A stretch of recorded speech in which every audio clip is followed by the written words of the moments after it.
What's up, everybody? I'm so happy you're here. I hope you've been enjoying the content. Last week we were in Miami and we did the first Basement Live show. And this is why my voice sounds demonic. It sounds like Legion has literally overtaken me and there's no hope. Like, this is going to be worse than COVID. Biden can't do anything for me. I'm literally going to die. But God made a way because he brought me the most profound, sweetest Latino that I know right now. He's a Houston Savage. He's in Oak Cliff right now, where I'm a native from. Shout out God. Hello. Amen. Jacob, I love you, bro. Oak Cliff is heaven, baby. What's up, bro? I love it, man. I'm glad to be here. Excited to be with you. Bro. You should do like the stand-up comedy on like the side. Like, have you heard of the Chocolate Factory or whatever here in Dallas? No. Is that a comedy club? It's like a comedy club on Tuesdays where there's like chocolate fountains. You gotta take a girl there. Chocolate fountains, like a bunch of chocolate stuff. Like, bro.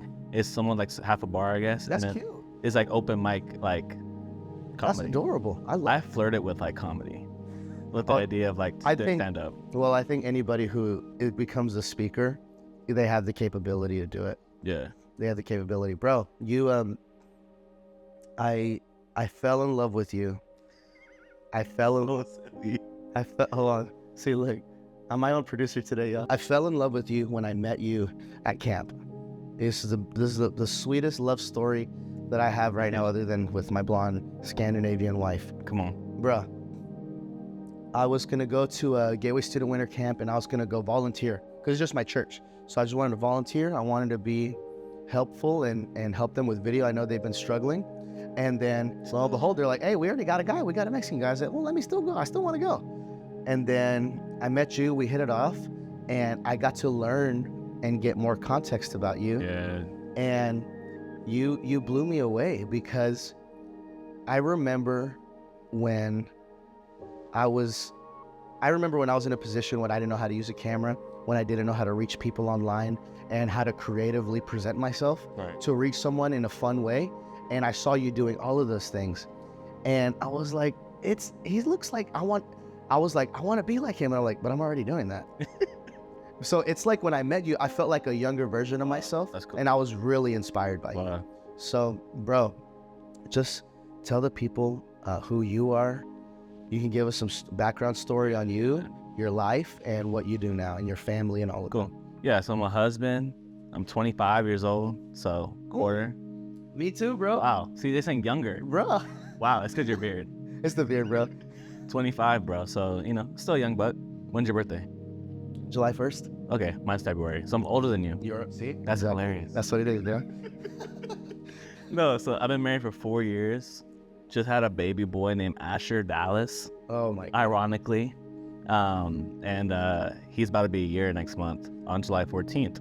That's good. So that's cool, man. And man, God's like put me on this crazy journey. I was born in New York, raised in Houston, and then like I feel like my identity was made in Dallas. Bro. So I've just been like all over the coast, all over the South, and graphic designer, content creator, and then just honestly love Jesus, love the church. So all those mix into what I do now, which is just design and just make content for the world. Okay, so look, I'm a part of a podcast called The Basement, and Tim. Cool, never heard of it. Buddy. Yeah, no one knows it. No one in the Christian sphere knows it.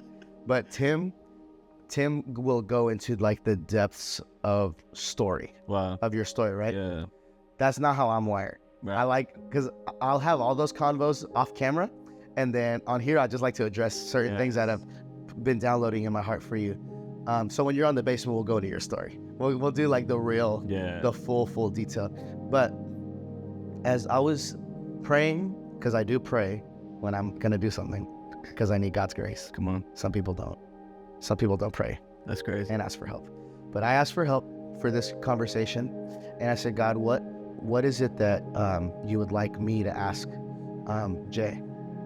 And the only thing he kept bringing up, he didn't give me exactly what to ask, but he kept bringing up when you were receiving online hate. And no one gets a name drop. I'm sorry. Yeah. You're never going to get a name. You're not worth it. You're never going to get the name drop. I'm sorry, but you know who you are. I saw it on 2 separate occasions where you were receiving hate. One I think it was for one of your posts for Gen Z in regards to how they view the church. Yep. and then one with when you went to the Billy Graham Museum. So my question is, how have you been as you've received that, bro? You're only 25, you're a dad, and you're a husband, and God has given you a platform, but no one wants context from what I've seen, and no one checks in on you. They just criticize everything you do. So has it affected you in a tough way? Yeah, I think it's easier. It's harder to receive criticism when you had no dad. And I think my father leading me my dad basically chose heroin over me and chose drugs over me. So I've always dealt with like this inner like validation issue, bro. Like since I was a kid, that's the reason why I ran from God. I hated church, all that is because I had this deep like abandonment issue, bro. So then like you see like this criticism come and it just goes back to the inner younger me who was never validated. So that's what they don't tell you about if you want to have a platform. They don't tell you that. They don't give you they don't give you the handbook, bro. They don't give you. And the thing is, if I didn't have like my mentor is a really good fatherly figure to me. If I didn't have that, I would be destroyed right now. I would have been petty, bro. I would have been going crazy on social. And it's because I've been like covered, you know what I mean? Whereas like my mentor would be like, don't post that, like you need to delete that kind of vibe. So it's because like the criticism, sometimes you could take it as personal because you feel like every time someone's saying something to you, they're saying it to you as a person, but really they're saying it to the idea of you, not to who you really are. And only God and the people who are really in your life can speak into who you really are and criticize that. You know what I mean? The idea of you, bro. Jesus. So you received the hate. It triggered some trauma from your childhood. Wait, pause real quick though. Yeah, go ahead. Not even like it's residual hate. You probably know what I mean. It's like something you did like this happened like months ago and I'm still getting like throw up emojis on my Instagram live. On your live? On my Instagram lives. Oh. I'm just sitting in the car jamming out to whatever, getting throw up emojis in my comments. Like, what, bro? No, that's nasty. So, yeah. That's nasty. I talked to a lot of smarter people than me who have been in the game in regards to like communicating on big platforms and even people who lead a lot of employees, like people who are always being criticized. And I'm like, what is it? Why do some people, they're comfortable with fighting in front of believers? Like, how could you be like, I would be so uncomfortable to fight in front of an unbeliever. Right. I'm like, bro, we are proving them right. Yep. We are literally the stereotype of hate that they call us. So I'm like, what is it? What gives them that confidence? And the common theme that I've heard is a lot of these people don't desire context. And they're more comfortable. It's more comfortable to live in a black and white lens versus maybe a pink one or a gray one, because people are gray. Like there's more context to you. For sure. People who called you out and throw up emojis, they don't know that. How old were you when your dad left you? Maybe not even 2 years old. Bro, they don't know the 2-year-old that is being so deeply traumatized. They don't know and they don't care. They don't care. So, for one, it's super heartbreaking. So I'm like, wow, well, how do you fix that? And obviously the simple answer is discipleship and father figures and all that stuff. But like on the online space, how have you navigated in all of it? Yeah.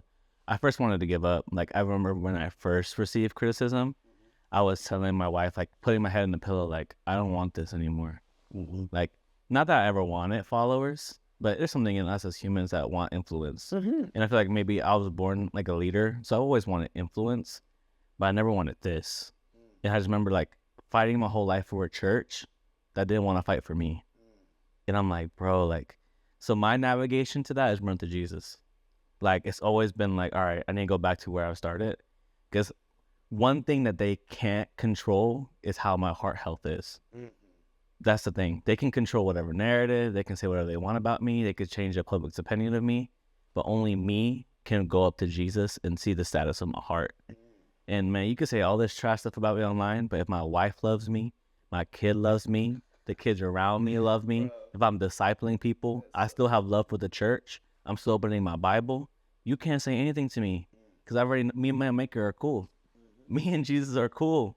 And I think that's been the biggest thing. I've been running back. I'm like, God, like, and we always say this, like, keep your honor high, your love deep, and your heart pure. You got to. And if my honor's low, I need to go back to Jesus. If my love's not deep for people, it's just surface level, I got to go back to Jesus. If my heart started having bad motives, got to go back to Jesus. So that's been my indicator in this last season. So, like, criticism comes, I'm like, did I honor high? Do I still have love, deep love for the church and for his people? You know what I'm saying? And is my heart still pure? That's been my indicator, bro. All right, got it. I want to make sure my honor's high. I want to make sure I love people deeply. And I want to make sure my heart's pure. But that's the only thing I can control, bro. The only thing I can control is me, my heart, my character. I'm not going to walk with you to heaven, bro. Yeah. We're not going to be next to each other. I'm sorry. I would love to hold your hand, though. But, like, we're going to be by ourselves facing Christ at the end of the day. So I think that's been my mindset with all that, bro. Bro, you're only 25. I'm only 25. I'm going to nerd out on us real quick because you got to hype yourself up sometimes. I'm so blown away at how God is willing to reward those who are obedient. And you are an obedient man. Appreciate that. Like you are an obedient, strong man that loves his wife, loves his kids, and you are just being obedient to the assignment that he's given you, which is just to reach people. And a certain group of people, like you really go after Gen Z a lot, and then the leaders who lead Gen Z, you're clear, bro. Right. And I am so inspired by that because you're only 25, dude. You got a kickstart on life, man. The life hack's obedience. Bro, you found it. Hold on. You found it. That was crazy. It wins. The life hack is obedience. Bro, I mean, I remember when I started working at Gateway, I didn't go to college because I just didn't want to. And I looked up janitor jobs. That's all I wanted to do. Wow. And I looked on Craigslist. Terrible. I shouldn't have done that. No. Dude.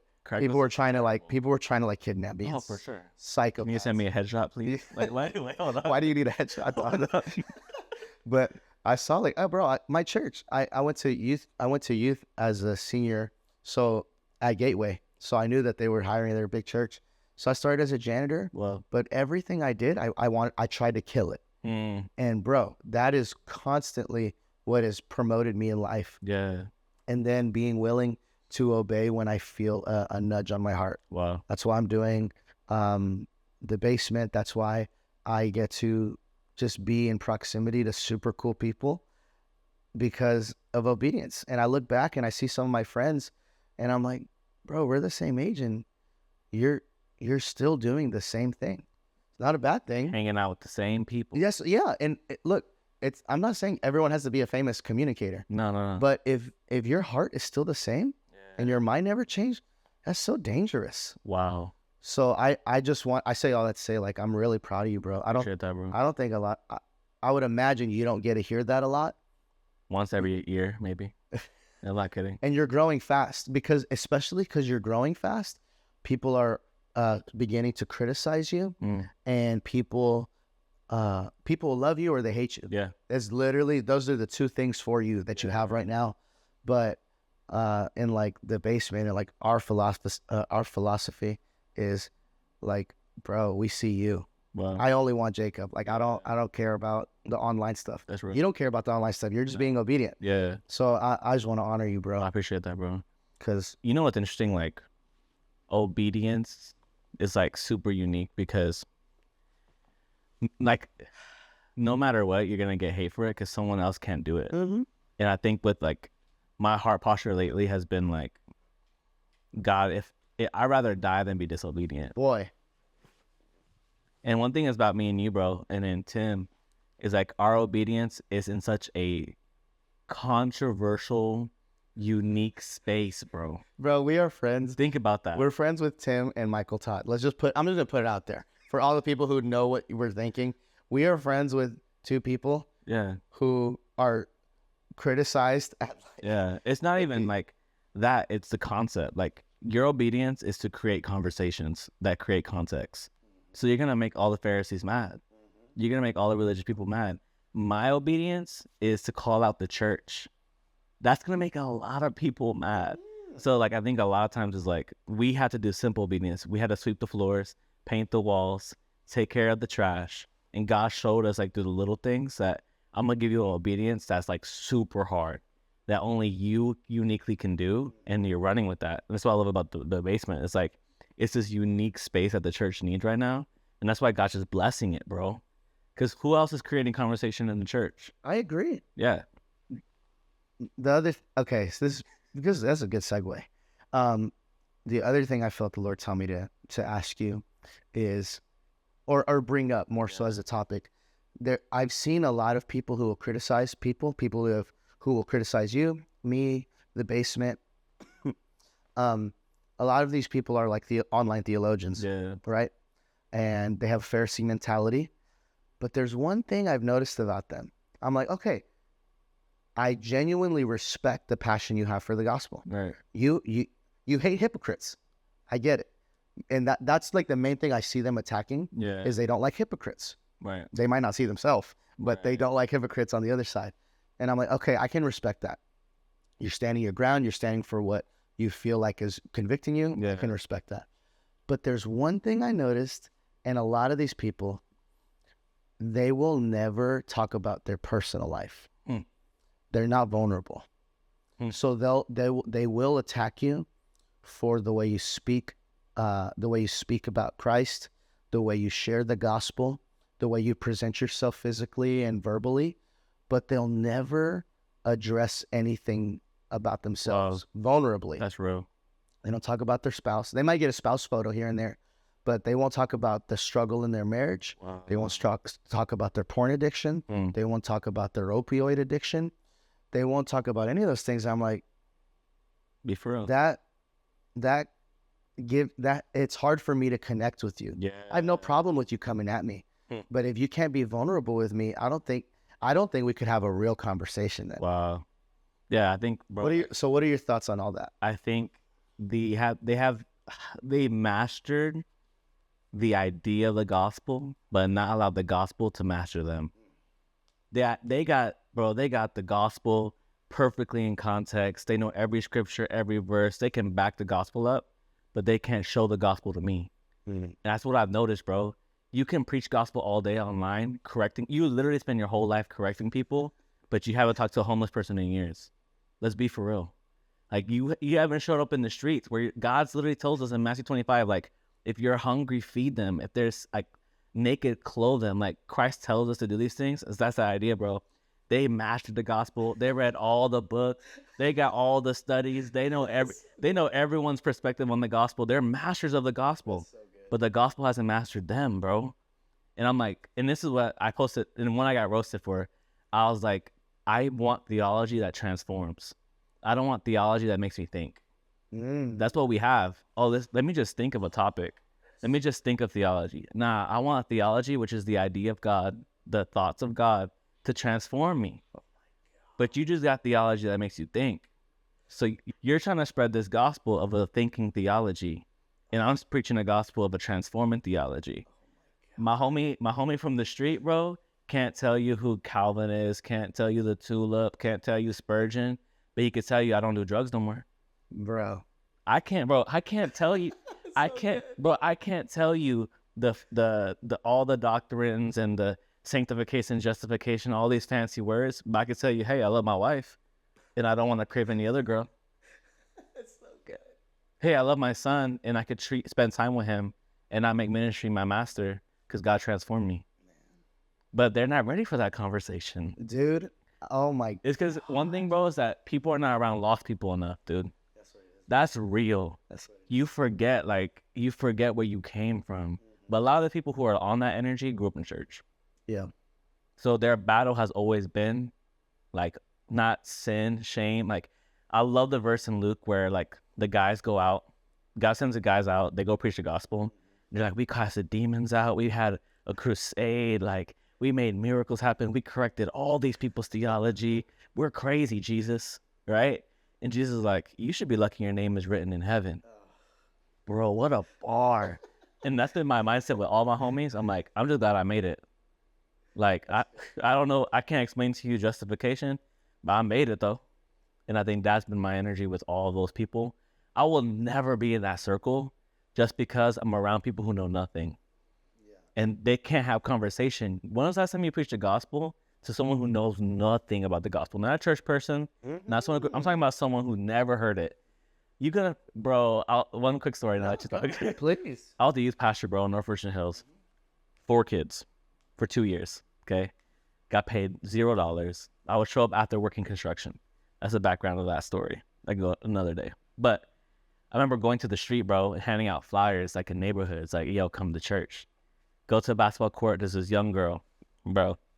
She told me her desire in life, her dream in life was to be an adult film star. 14 years old. Never been to church. My dream in life is to be an adult film star.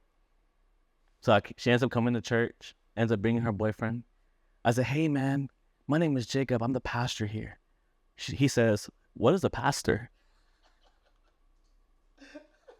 How many people you know will get offended by that? Oh my God, they would hate it. They would cry. And I think that's the conversation that I've been putting online, and a lot of these people don't have is like, what about these people? Because think about that guy's parents, right? Like, these people don't know the basics of anything, and you're battling this like because I said something a certain way. Like, bro, let's get back to like the people who are in our neighborhoods. You know what I'm saying? And that girl doesn't want to do that. No, That's a broken response. I mean, she ended up giving her life to Jesus. Hey, Thank see, God. I knew there was something on the I internet. that right. I was like, she became an adult star. No, like God changed her life. Like, it was a battle, but I'm telling you, she would fall asleep in the middle of my sermon.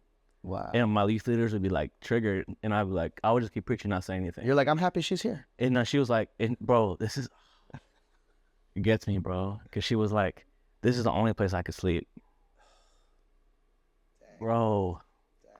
I'm like, bro, most people would have been, like, old school people would have been like, get up, you. And I'm like, dude, she's like, this is the only place I can rest. Wow. I can't go home and sleep. I have too much torment. But here, Jesus. I can sleep. Wow. So they get mad at people. Like, we were talking about Carl Lentz earlier. Mm-hmm. Like, I love the story of that went all over the news of him having a homie in the front row with the beer can. Come on, man. Yeah. Maybe I don't know the gospel enough and that's wrong, but like, I think that's a perfect image, bro, of what our church is, what our life should look like. Like, I need people who are sleeping in my room, who, I need these people in my building, and that's why I've been on my energy about Gen Z. Mm-hmm. There's too much people who need to know hope, bro, for me to like get caught up on the justification and all this. I'm like, whatever, bro. We're just trying to preach the gospel. You know what I mean? Bro, there's I don't even know where I read this in some book a long time ago, but it was sharing about people having a relationship with Christ, and how cute he is, bro. What's up, bro? What's up, handsome? Hey, man. Archie, why you so cute, bro? This is the guest in the pod. What's the name again? Archie. Archie, what's up? Archie Comics. What's up, Archie Comics? Bro, he trusts you. He put his paw. Lay down right here. You can lay down. Lay down. Want to give me a kiss? This is definitely This is our daily. It's not getting cut out. Come here. You put your leg. I'm going to teach you how to lay down. There you go. Right here. Lay down on the dickies. There you go. Oh, sorry, bro. Oh, you didn't want my pet. Come here. Come here. You're being crazy now. There was I don't know where I read it. That was a divine interruption, bro. This is going to stay it's staying in the video. Everything that you just talked about, it reminded me of this thing that said, the farmer knows God better than the theologian, because the farmer needs God. That's a poem. God has to show up.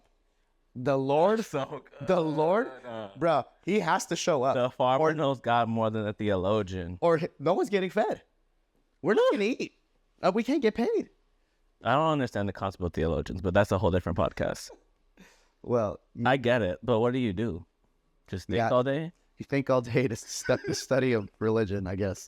But, that's why I'm really inspired by your story. For sure, too, man. And I'm also aware that your story is going to continue to disrupt a lot of people's worlds, and they're not going to like it.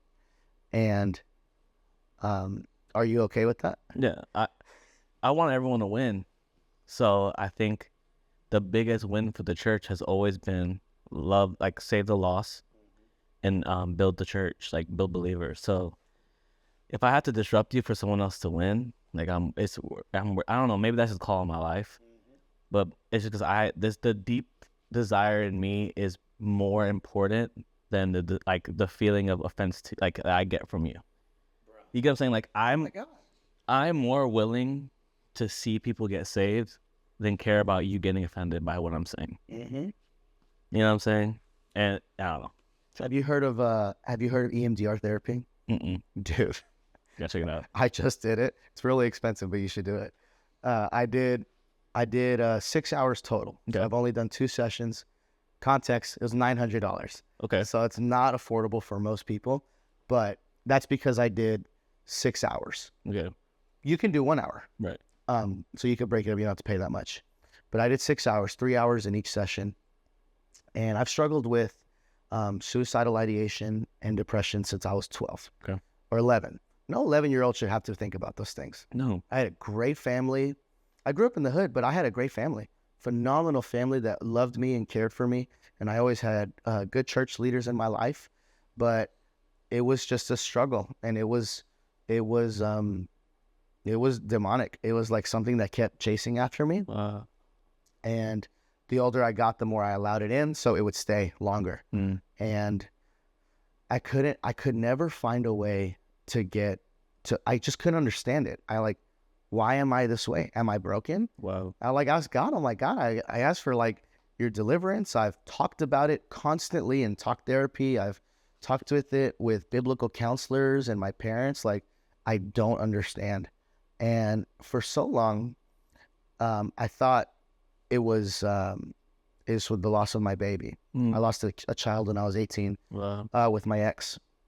And she had aborted the baby against my consent. Wow. It's just a mess. It was just like a mess of a situation. And I thought, okay, because that was the first time I attempted suicide. Wow. And I was like, okay, this is it. This is like the main reason. I had something to point at. And dude, I go to EMDR. And God, bro, when I tell you the Lord uses people in their gifts, he used this one little old white lady and her 30 years of profession and therapy.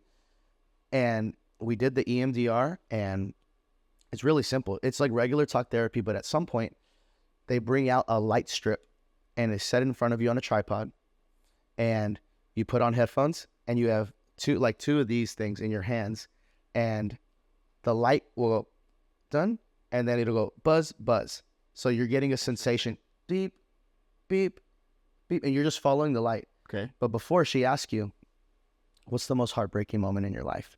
Wow. And then we'll talk about it. And then you're supposed to travel back all the way there.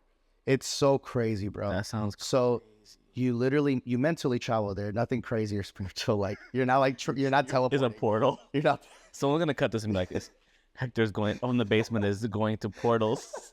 Portals to hell. But bro, I don't know what the hell is with the buzzing and the light. It's got to be scientific. It triggers something in your brain because I'm there. I'm feeling everything I felt. And she traced me back to a time when I was 4 or 3. And it was the moment I knew my parents were going to split up. They're still together now. God's good. God bless that marriage. But that was the day my insecurity started for, I'll never fight for anything. Wow. So now I overfight for things, and I overextend to protect things. Yeah. And it hurts my marriage now, right? Wow. So I fight so hard for people, I push them away because I'm overbearing. Wow. Right? So that's where the insecurity started, because I saw my dad was willing to leave my mom. Wow. So that stayed in my head forever. And it was that core little memory that started the cause of all of this pain. But I didn't know how to address the pain. And I addressed the pain. I tried to address it spiritually, Bible, or read the Bible every day, pray, talk to pastors. nothing. Wow. But God used this one little old white lady Wow. in North Dallas with her 30-year profession of therapy, Wow. and the both mixed. That's sick. So I wanted to ask you about, in your life, Yeah. where have you seen where God brings both together? You see the spiritual and meets with the natural. He uses something so simple Yeah. that unlocks miraculous things. Yeah. I mean, mine's similar to you. I didn't spend $900 for a course, but I read a book, which would be sick. You and your wife should read this book. It's called How We Love. And I did it at Upper Room, ironically. But it was like, I was first married probably 3 months, and my wife said, there's a free course, like, let's go. Like, we didn't do premarital counseling because we were just busy in that season of life. And surprisingly, I would say we didn't need it. Like, we were, like, our marriage is really strong. We didn't have, like, really any rockiness. And I think it's because 3 months into it, we went to this How We Love. And in it, like, this videos, bro. And I remember, like, this might be the third video. I didn't want to be there. I have this, like, social anxiety with small group, okay? I prescribe small groups to, like, every church, but I hate small groups personally. Like, if someone's, like, come to my small group, I'm like, no. I'd rather, like, no. Dude, I get anxiety. Like, I'm, like, shaking in the car. Like, I one time begged my wife, I'm not lying, on my knees, like, please don't make me go to this group. He has to meet new people, all that jazz, right? Anyway, long story short, it's like the second session, and he's like, basically all of your marital issues are found in your childhood in some capacity. And he was talking about how, like, how you were comforted as a child shows how you, like, show love in the modern. And I began to, like, examine my life, bro, as a child. And that's when the spiritual fit, because it has psychology behind it or whatever. And just realizing, like, the spirit of insecurity in me and validation in me, like, invalidation in me, didn't come from, like, just, like, my life standard. It was a spirit that was embedded to me because my father left. And that spirit followed me into my marriage. And just me, like, always asking my wife for validation, always, like, doing things to please her, but never pleasing myself. Always trying to go out of my way for others, but never for myself. And just so I can get validation from them. And the Lord, like, that, I'm so glad in 3 months God did that instead of 3 years. So I feel like my marriage would be so rocky if that happened. So I remember sitting there watching this video, guys talking about the childhood thing. I'm sitting there crying, bro. Because I'm like, dude, like, I remember, like, as a kid, like, being scared of being married. Being scared of being a father, bro. I just tell my homies I'm scared of being a dad. I don't know what to do.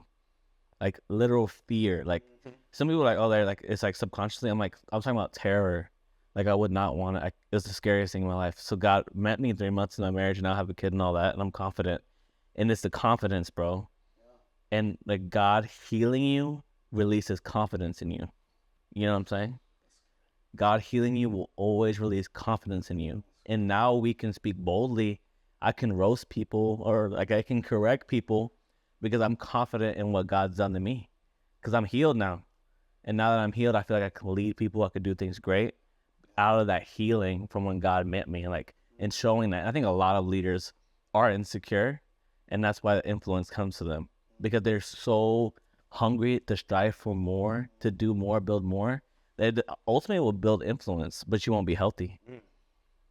Right? Like, I really do think, like, insecurity sometimes builds some of the strongest, biggest foundations, businesses, because you're striving for more, like, validation. But that validation feeds you, not the actual influence. Man, you will see. Thank you for sharing that. Yeah. That's vulnerable. God's plan. That's dope, bro. So yeah, bro. Some people who are at the top, and whether they're a communicator or a church leader or just famous in the world, a lot of them are operating in a 8-year-old's mindset. Wow. That's that one 8-year-old kid that never grew up. Wow. Because he's broken. And you're right. A lot of people can speed their way to success because they are so hungry to prove others wrong, but it won't be enough. But what you said is you can be confident because you know God did it. Well, that's belief. You actually believe God healed you and he is in you. Yeah. Because, bro, some people do not. they're believers, they're Christian, but they don't believe what God says He's gonna do, Right. because they're still walking in insecurity and fear Yeah. and anxiety. So, what would you say to the person who is that they're a believer, they have a relationship with God, but fear cripples them? I have more fear of what I can do than of what I can do wrong and destruction wise. I know myself, bro. If I don't believe in God, I am destroying my family. Like, I'm serious, bro. Like, if I don't believe in Jesus, I'm gonna be the worst father in history. I just for me, it's just so different because I know who I am without Christ. The issue I see with a lot of believers, though, is especially those who grew up like Christian, they've been around Christians so much, they don't understand the difference in dynamic of you being away from Christ and you being with Christ. Boy. And the issue with that is that you're going to get to a point where you've been playing games with your belief for so long that you're going to end up destroying something and you're going to realize it's too late, bro. Bruh. That's real. That's why we see a lot of these pastors who fall. A lot of them is some of it's just genuine mistakes, environments, whatever. But some of them is bro, you were just operating in this not understanding that you could destroy yourself for so long. So you have more fear of losing your influence and fear of God. There are some churches right now. That's crazy, Bro. There's some churches right now. Someone's holding back a secret. Yeah. And they're not willing to talk about it. Some people sign some NDAs. And if they shared that secret, they're afraid that the church is going to fall apart. Yeah. First of all, it's not your church. Yeah. Be for real. It's not your church. So you just want that tithe money. Yeah. You may influence an idol. Yeah. Yeah. It's an idol. Being on that platform is an idol. But it's your identity. I have to be a pastor. I have to speak. I'm speaking from a place where I'm telling you that that was me. And God told me. The reason why I'm a designer is because God made me. Low key, honestly, because I wanted to be a pastor. I wanted these platforms. I did. I'll be 100% with you. I wanted to be in these rooms. And it wasn't God. God told me you need to put down the microphone. You made this your identity. So for 2 years, I haven't for 2 years until maybe this year earlier, I didn't preach at all. I remember canceling speaking engagements because my name was starting getting bigger, and God was like, "You can't speak this year." Canceled all of them. And it wasn't until earlier this year, when I started saying yes to these things again. Because I'm oh, I don't need it. Actually, it's honestly, it's tiring. I don't want to do it anymore. Bro. And that's where you have to that's that balance. It's a lot of these. I think a lot of us people who are like me, who have a gift to communicate, who also really love the church and maybe really love Jesus. You really have to be careful, bro, because the idol of influence can come in so fast, bro. Dude, well, you have managed well, and I feel like you are definitely on a fast track for everything God has for you, because Mike and Tim always say, it was successful when you were obedient.